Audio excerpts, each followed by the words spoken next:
കേരളത്തിൽ ഒരുപാട് ടൂറിസ്റ്റുകൾ എത്തണമെന്നും അതുമൂലം സാമ്പത്തിക അഭിവൃദ്ധി ഉണ്ടാവണമെന്നും എല്ലാവരുടെയും ആഗ്രഹമാണ്. എന്നാൽ ടൂറിസ്റ്റുകളെ ആകർഷിക്കാനും വരുന്ന ടൂറിസ്റ്റുകളെ നന്നായി സ്വീകരിക്കാനും നമ്മളിപ്പോൾ ഒരുക്കിയിരിക്കുന്ന സൗകര്യങ്ങൾ പര്യാപ്തമാണോ? സേഫ്റ്റി, സർവീസുകൾ തുടങ്ങി നിരവധി ഘടകങ്ങൾ മെച്ചപ്പെട്ടാൽ മാത്രമേ നമുക്ക് വിനോദസഞ്ചാരികളെ നമ്മുടെ നാട്ടിലേക്ക് ആകർഷിക്കാൻ സാധിക്കുകയുള്ളൂ. എന്നാൽ അതിന് ഏറ്റവും പ്രാധാന്യം നൽകേണ്ടത് ട്രാവലിംഗ് ഫെസിലിറ്റിക്കാണ്. യാത്രാ സൗകര്യത്തിൻ്റെ കാര്യത്തിൽ, പ്രത്യേകിച്ച് ലക്ഷറി യാത്രാ സൗകര്യത്തിൻ്റെ കാര്യത്തിൽ നമ്മൾ അടുത്ത കാലം വരെ ഏറെ പിന്നിലായിരുന്നു. എന്നാൽ ഇന്ന് കാര്യങ്ങളെല്ലാം മാറുകയാണ്. ഇന്ത്യയിലെ റെയിൽവേ സർവീസിലുണ്ടായ ഗുണകരമായ ഒരു മാറ്റം ടൂറിസം സെക്ടറിന് ഏറെ ഗുണകരമാവുന്നുണ്ട്. വന്ദേ ഭാരത്, മെട്രോ സർവീസുകൾ, വാട്ടർ മെട്രോ, അങ്ങനെ നമ്മൾ ഇപ്പോൾ പുരോഗതിയിലാണ്. കേരളത്തിലെ റെയിൽവേ സ്റ്റേഷനുകളെല്ലാം മുഖം മിനുക്കിക്കൊണ്ടിരിക്കുന്നു. കോഴിക്കോടും എറണാകുളത്തും നടക്കുന്ന റെയിൽവേ സ്റ്റേഷൻ്റെ വികസനമൊക്കെ വളരെ പോസിറ്റീവായിട്ടുള്ളൊരു ചേഞ്ചാണ്. അതുമാത്രമല്ല, കേരളത്തിലെ ഒട്ടുമിക്ക റെയിൽവേ സ്റ്റേഷനിലും നവീകരണം നടക്കുന്നുണ്ട്. വടകര സ്റ്റേഷൻ്റെയൊക്കെ ഫോട്ടോകളും റീലുകളും എല്ലാം സോഷ്യൽ മീഡിയയിൽ വൈറലാവുകയാണ്. ഇന്ത്യൻ റെയിൽവേയുടെ മാറ്റവും കേരളത്തിനും ടൂറിസത്തിനും ഗുണം ചെയ്യും. മെട്രോ ട്രെയിൻ മുതൽ വന്ദേ ഭാരത് വരെ എത്തി നിൽക്കുന്നു ഇന്ത്യൻ റെയിൽവേയുടെ വളർച്ച. ഇനി ബുള്ളറ്റ് ട്രെയിനുകളുടെ കാലമാണ്. മുംബൈ അഹമ്മദാബാദ് ഹൈസ്പീഡ് റെയിൽവേ കോറിഡോറിന്റെ കൺസ്ട്രക്ഷൻ വർക്കുകൾ നടന്നുകൊണ്ടിരിക്കുകയാണ്. 2027 ഡിസംബറോടുകൂടി അത് പൂർത്തിയാകുമെന്നാണ് പ്രതീക്ഷിക്കുന്നത്. ഇത് യാഥാർത്ഥ്യമാകുന്നതോടുകൂടി മണിക്കൂറിൽ 320 കിലോമീറ്റർ സ്പീഡിൽ മുംബൈ, മഹാരാഷ്ട്ര, അഹമ്മദാബാദ് തുടങ്ങിയ നഗരങ്ങളിലേക്ക് വളരെ വേഗത്തിൽ എത്തിച്ചേരാനാകും. ഇത് വിജയമായാൽ രാജ്യത്തിൻ്റെ വിവിധ ഭാഗങ്ങളിലേക്ക് വ്യാപിപ്പിക്കും. അതിൽ കേരളവും ഉൾപ്പെട്ടാൽ നമുക്ക് മുമ്പിൽ തുറക്കുന്നത് ടൂറിസം വികസനത്തിൻ്റെ വലിയ സാധ്യതകളാണ്.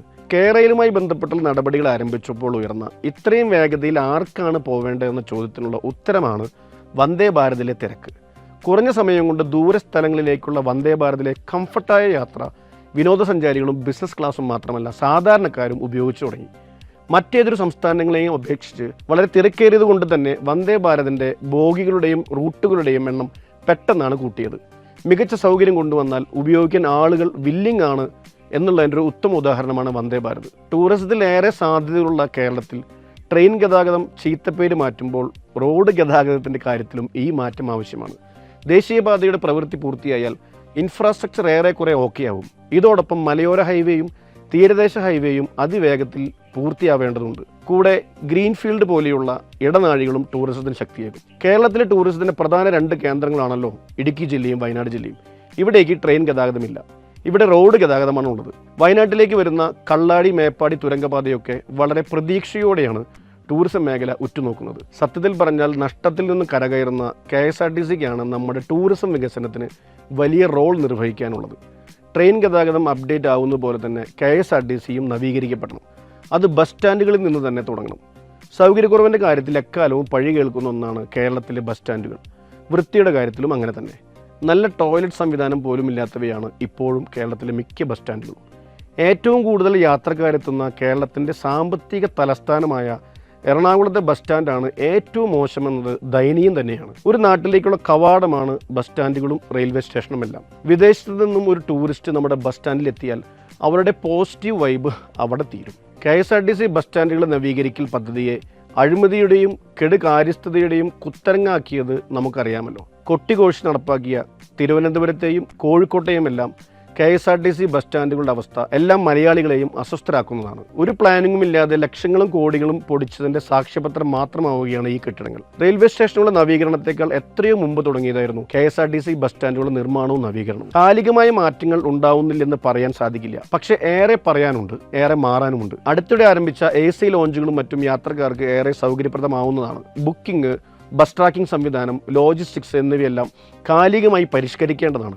ആർട്ടിഫിഷ്യൽ ഇൻ്റലിജൻസിൻ്റെ സാധ്യതകളെല്ലാം ഉപയോഗിക്കുവാനും നമുക്ക് സാധിക്കണം. ടിക്കറ്റ് കാർഡ് പോലെയുള്ള പദ്ധതികൾ ഫലപ്രദമായി നടപ്പിലാക്കണം.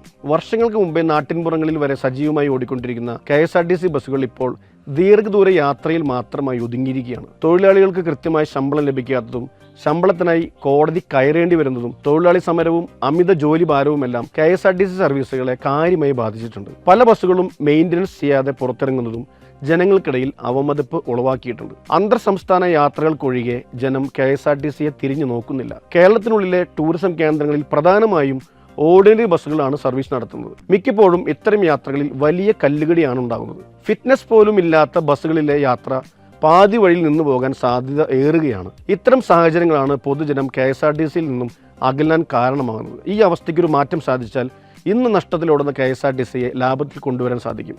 ഡീസൽ ബസ്സുകളിൽ നിന്ന് ഇലക്ട്രിക് ബസ്സുകളിലേക്കുള്ള KSRTCയുടെ മാറ്റം ആശാവഹമാണ്. പക്ഷേ ഹൈ റേഞ്ചുകളിൽ ഇത് മികച്ച ഓപ്ഷൻ ആവുന്നില്ല.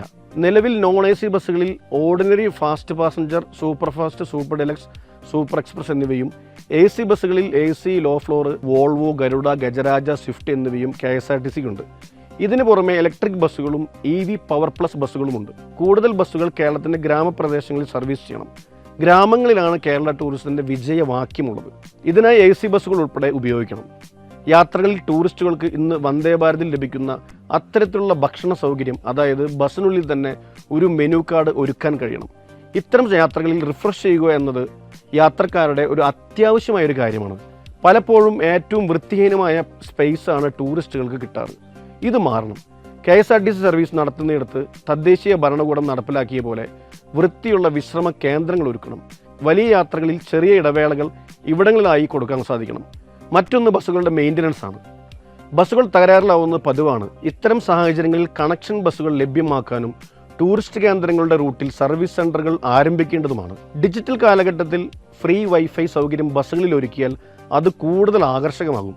KSRTCയുടെ പല ടൂർ പാക്കേജുകൾ നടത്തുന്നുണ്ട്. പലതും മികച്ച നിലയിൽ പോകുന്നുമുണ്ട്. എന്നാൽ ടൂർ പാക്കേജുകൾ നടപ്പിലാക്കുകയല്ല KSRTC പോലെയുള്ള സ്ഥാപനങ്ങൾ ഏറ്റെടുക്കേണ്ട പ്രധാന ദൗത്യം. യാത്രാ സൗകര്യങ്ങൾ മെച്ചപ്പെടുത്തുകയും പ്രൊഫഷണൽ സമീപനം കൊണ്ടുവരികയുമാണ് വേണ്ടത്. ബുക്കിംഗ് ഉൾപ്പെടെ കാലികമായ മാറ്റം ഇവിടെയും ഉണ്ടാവുന്നുണ്ട്. എന്നാൽ ഇതിനെല്ലാം വേഗത കൂട്ടേണ്ടതായിട്ടുണ്ട്. പങ്ക്ച്വാലിറ്റി എന്നതും ഒരു ഘടകമാണ്. കൃത്യസമയത്ത് ഇറങ്ങി, കൃത്യസമയത്തെത്തി, കൃത്യസമയത്ത് മടങ്ങുകയും വേണം. പ്രാഥമിക കാര്യങ്ങൾ ശ്രദ്ധിച്ച് സർവീസുകൾ വിപുലപ്പെടുത്തുകയും മികച്ച യാത്രാ സൗകര്യം ഒരുക്കുകയും ചെയ്താൽ കേരളത്തിൻ്റെ ടൂറിസം ഡെവലപ്മെൻറ്റിന് KSRTC മുതൽക്കൂട്ടാവും. നഷ്ടക്കണക്കുകളിൽ നിന്ന് നേട്ടത്തിൻ്റെ പുതിയ ചരിത്രം കുറിക്കുവാനും KSRTCക്ക് സാധിക്കും. വയനാട്ടിൽ ആരംഭിക്കാനിരിക്കുന്ന തുരങ്ക പാതയിലൂടെയുള്ള KSRTC യാത്രയെക്കുറിച്ച് ഒന്ന് ആലോചിച്ച് നോക്കൂ. ഞാൻ കാത്തിരിക്കുകയാണ് ഈ ട്രിപ്പിനായി.